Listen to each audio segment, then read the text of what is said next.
Hello, welcome to White Thread Tarot, where the reader is bubbly and the cats are clingy.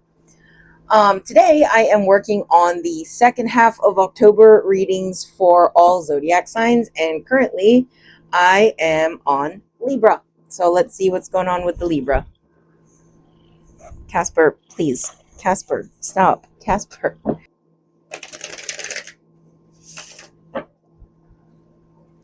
Okay, this is going to be difficult, but we're gonna do it anyway because I don't have the heart to push him off of me. Okay. Why is the Emperor showing up in every single reading today? That is weird.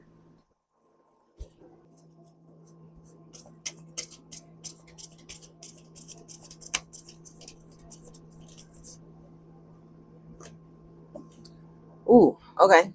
Wheel of Fortune, the Devil, Five of Pentacles,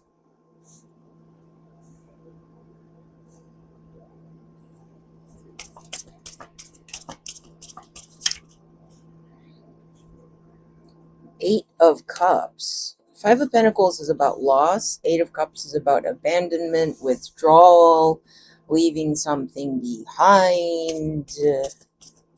Then we got the Moon. It's got you in your subconscious. Father of Pentacles. It's about stability. That's the King of Pentacles.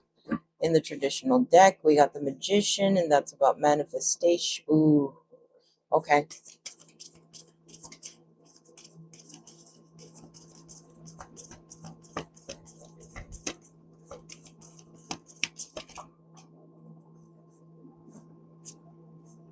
Six of Wands.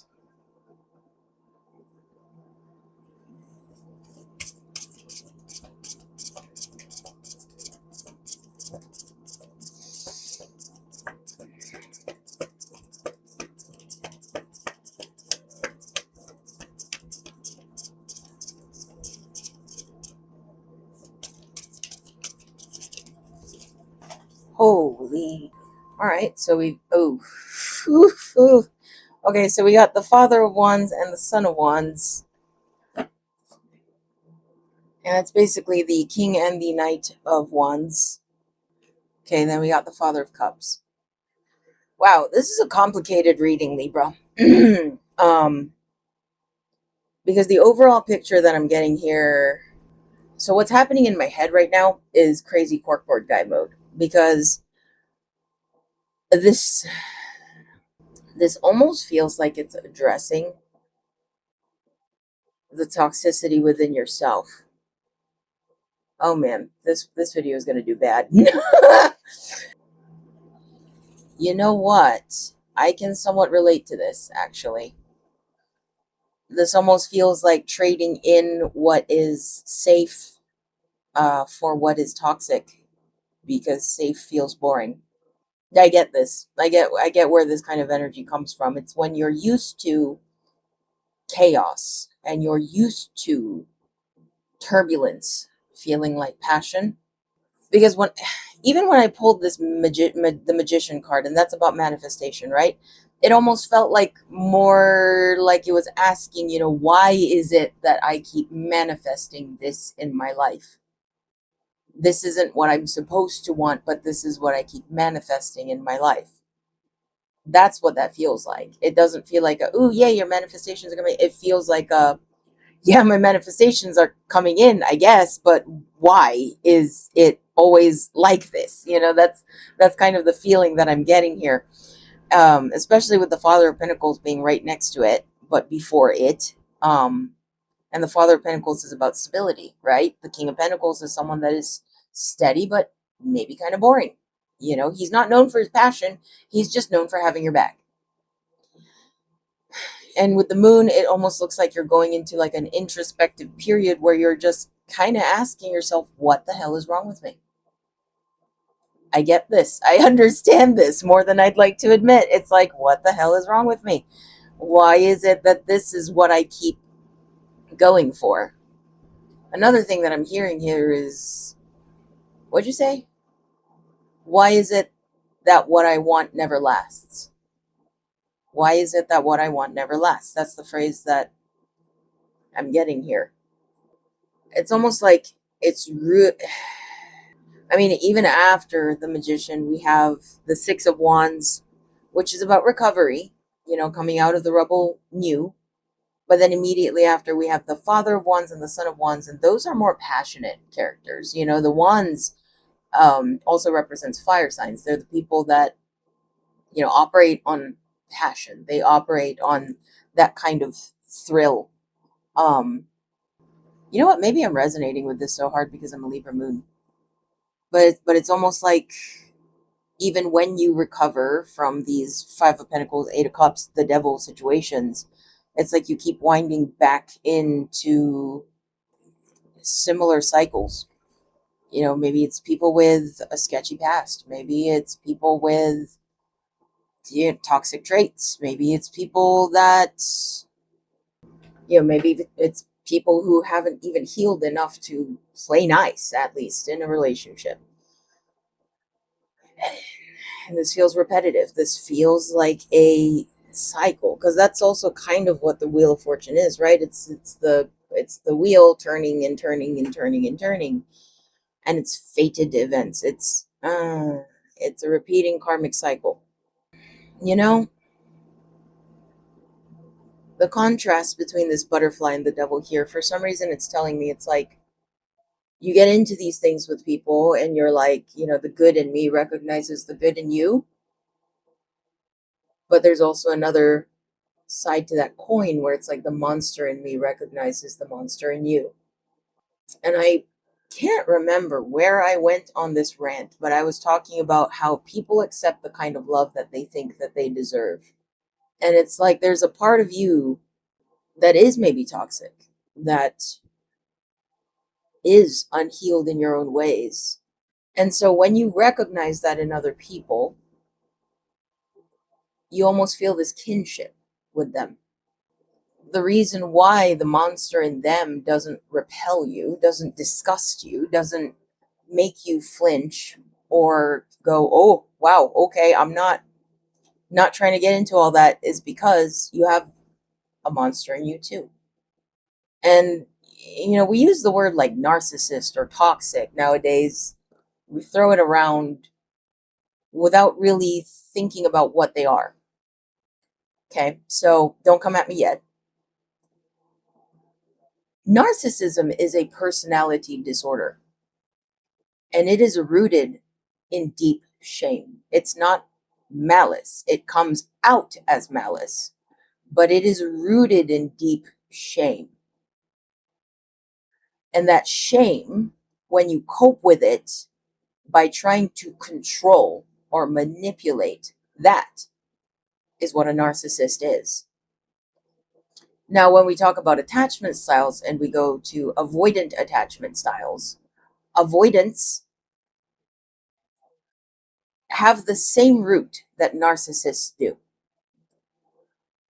Avoidant attachment styles are also rooted in deep shame, because they are often formed in childhood when their emotional needs have not been met, and they begin to associate the need for connection with rejection.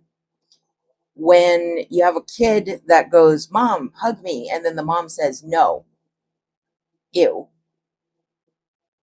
And then the kid starts to think, okay, every time I want to reach for connection, I end up hurting from rejection. So I'm just going to suppress my need for connection. And they go into self protection mode. And in their minds, like it's almost like they don't even consciously know that they're doing that. It's all suppressed on a subconscious level. Their need for connection, their very human need for connection and a sense of belonging and love, all get suppressed down into the subconscious level. And so because when they feel those feelings, when they feel, oh, I want to connect with this person, their nervous system acts up and instead goes, you need to protect yourself. Danger. So that's why they become avoidant.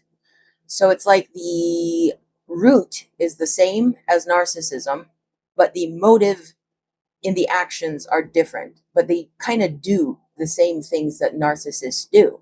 They manipulate, control, gaslight, They self-sabotage. They pick arguments out of nowhere for no reason, just because their nervous system is acting up, and they're like, I need to sever this connection.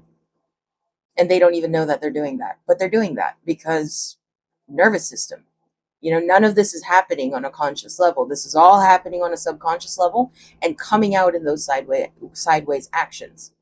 So narcissists and people with avoidant attachment styles look the same on the surface. They also have the same root in shame, but the motive is different. So with that being said, as in narcissists basically cope with that shame by saying, okay, I want to make myself seem as appealing as possible. I want to do anything and everything that it takes to make myself seem wantable, desirable. Whereas an avoidant is doing all this because they don't feel like they're worthy of love. And even wanting that love sounds the alarm. And they're like, I'm going to push everything and everyone away. And I'm just going to isolate because that is what makes me feel safer.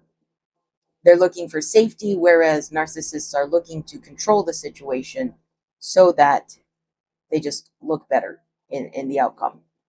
But what they end up doing is kind of the same. Again, just different motives. Why did I get into all this again? Right. So we accept the kind of love that we think we deserve. Narcissists want to be worshipped without being vulnerable themselves. So what they're looking for is not really connection, it's worship. That's why they break when you touch their ego. Avoidant attachment style, people with avoidant attachment styles, they don't feel like they deserve love. They're afraid of connection. They are traumatized from earlier experiences of wanting it, reaching for it, and being dismissed or abandoned because of it. Now, people with anxious attachment styles are people who had inconsistent love when they were kids, right? They always were put in a position where they felt like they had to be a straight A student, and they had to, their love was conditional. So they, even as adults, feel like they have to be chasing something in order to be loved. Now, people with fearful avoidance styles, or I guess they also call it disorganized attachment styles, like myself, are people that were also in a very volatile upbringing where it was unpredictable whether they were going to be receiving love or punishment. Or maybe one parent was very loving, but the other one was very cold.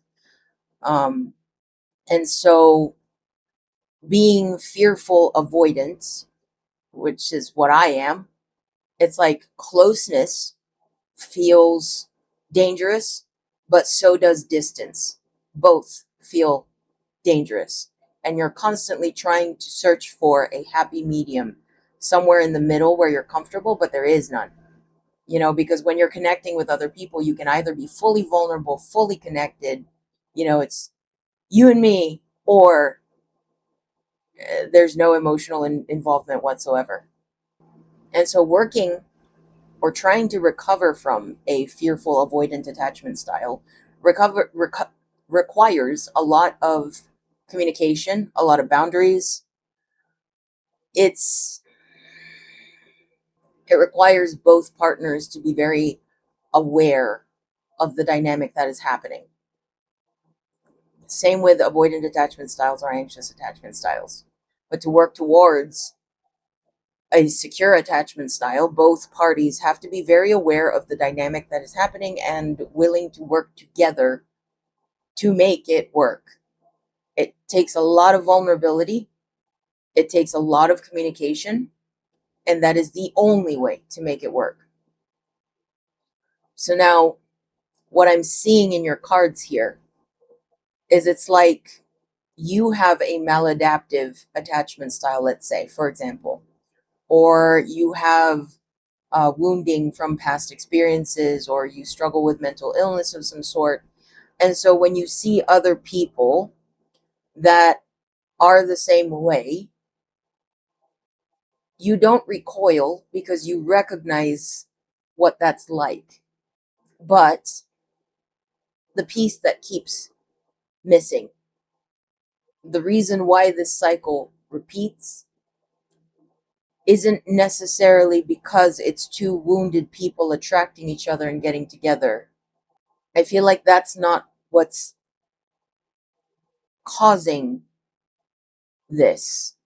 It's the fact that you have yet to make something like this work through communication, vulnerability. You have yet to begin to heal together,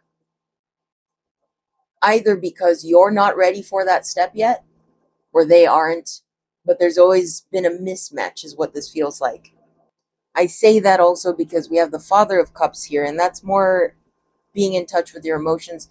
And the Father of Cups is the King of Cups. And the King of Cups, unlike the Queen of Cups, doesn't pour his cup into everyone else, he pours it into himself. There is a level of self love that is being called for here. And healing, recognizing the devil in you, recognizing the monster in you, and healing that requires self love. So now, when you get together with other people that you recognize the monster in, getting with them isn't the self harm part. I believe in people mirroring, serving as mirrors for each other and healing through the experience of being together. But it requires self love on both of your parts. It's the only way it's going to work. When two damaged people get together, it's the only way it's going to work, is through vulnerability and communication. It's getting comfortable real fast, saying, hey, we're getting closer and I'm getting scared. And I'm not sure if I need a little bit of distance for a little bit, if I need like a week to myself or something, or if we can talk through it, or saying, hey, I feel like you've been distant lately and it's scaring me because that kicks up my anxiety and I feel like I'm losing you. And the other person being open and vulnerable enough to say, you're not losing me. I'm just going through my own fears at the moment. I need a few days to think. Yeah, that's why I say this is a really complicated reading, because I'm not just reading your psychology, I'm also reading the psychology of the types of partners that you attract in your life and why this karmic cycle keeps repeating. And I feel like that's the piece that's missing. And I say that because where are the swords? The swords are about communication and thinking. This is all wands, a cup, pentacles. That's the piece that's missing, the talking.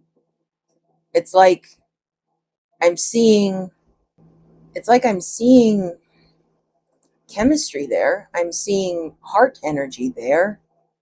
I'm seeing maybe even financial compatibility, but I'm not seeing communication. And I know Libras, they tend to have a tough time asserting their needs. Yeah, there are the swords, nine of swords, anguish, anxiety, being stuck in your own negative loop of thought. And then we have the fool. It's like you get stuck in your head and then you run, or they get stuck in their head and then they run, but nobody's talking to each other. Because I'm speaking from a place of belief in redemption. I believe in redemption, and I believe that people can heal if they choose to. I don't think that anyone is ever too broken for this. Because let me tell you a little bit about myself. And I'm sharing a little more than I'm comfortable sharing, but when I first sat in a therapist's chair, she asked me what my goals were with therapy. And I said, at this point, I don't know. Is there a way to just wipe my memory so I can start from scratch? Because I was, and I kind of still am, a very messed up individual. I, like I said, I have a fearful avoidant attachment style. I run and I chase. I run while I'm chasing, and I chase while I'm running. And the thing is, like, when I feel that distance and my anxiety kicks up, the feeling of wanting connection then triggers my avoidance style, and I just run. That's how I function. And I've tried to work with that through a lot of strong communication. Like, I've through therapy, I've learned to communicate that. I've learned to try to work with it. But the thing that I'm finding is that not many other people that I deal with are ready for that or able to do that. But even the fact that me, fearful avoidant attachment style, PTSD, because I was a civilian in a war zone for 2 years, couldn't look at minced meat the same for a few years there. Hearing a truck back up made me feel like swinging. I have a very damaged nervous system. Okay. I didn't know how to connect with people. I didn't know how to make connections last. I didn't know how to talk about how I felt. I didn't know how to be vulnerable. I didn't know how to trust.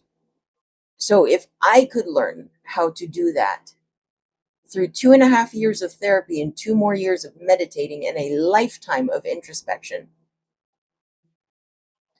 anyone can. That is what I believe. That is why I believe in redemption. That is why I believe in healing. I don't believe that anyone is ever too damaged for it. And in this, I see a cycle of a damaged person attracting other damaged people and repeating that cycle over and over and over and over again. But the piece that is missing is the self love and the communication, the willingness to heal together. And that's something that you can't force a partner into doing with you. They have to want it too. They have to be able to say, I'm terrified. I am a broken person. I am ashamed. I don't know if I'm even capable of making this work, making this last, but I want to try because you're more important to me than my fear. Because you, to me, are worth the effort of overcoming fear. I honestly don't know what to say to this. To be honest, I don't know what to say to this. Just because I get it. Even when you try to heal, doesn't mean that other people are going to be ready to heal with you. So I guess that's part of the cycle, isn't it? Is letting them go when they're not. I guess the only piece of advice that I have is focus on your healing anyway. I know what it's like to not even be looking for anything, but then you find someone and you're like, I want you specifically. And then have that not work out either. And it's sad, but you have to heal anyway. You have to grow anyway, even if it means outgrowing them. Because the right one is going to say, I can't give you what you need, so I'm going to step it up and become someone capable of it. I'm going to try to be better for you. But you get out of this cycle when you heal yourself and you grow unapologetically. Not because you're not going to attract people like this anymore, because I think that there's a part of us that always will. And when we recognize ourselves in others, it's always hard to let go. But that's the nature of the karmic cycle. Part of the karmic cycle is learning to let go. When they make it very clear that they're not going to grow with you, when they make it very clear that they're not capable of reciprocating the bridge that you're trying to build.